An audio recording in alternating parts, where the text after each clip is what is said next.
Now I brought you out to this building here, one of the most beautiful buildings in the city of Chicago, if you ask me. About 151 years ago, this city looked completely different than how it does now.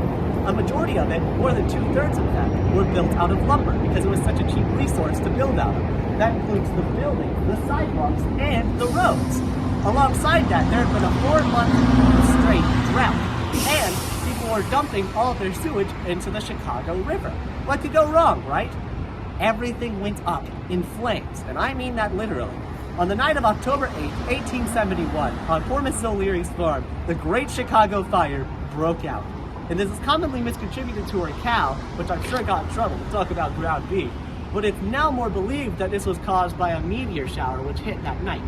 Now, this fire went on for 3 days until the morning of October 10, 1871. Many people thought they could go across the river as that would provide a natural barrier, yet all the sewage in the river created an oily surface which the fire could spread across, creating more destruction. Many architects of the time saw this as a way to get free land because they didn't get that opportunity much often. So it was open, in that there was purely open space in the middle of a metropolitan area.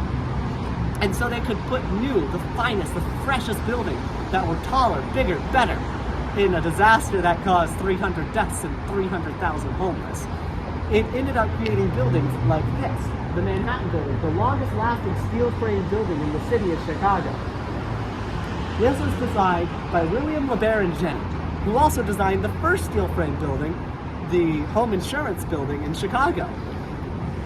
Now, this building is also the last with a purely skeletal structure behind it. Alongside with this, many people were going and experiencing the world's Columbian expedition in 1893. What's really cool about this is that it was basically an example of the innovations of humanity. Everyone got to see the new, great, big thing. And Chicago is the best example as it was arising from the ashes. It was Chicago's coming out party, if you will.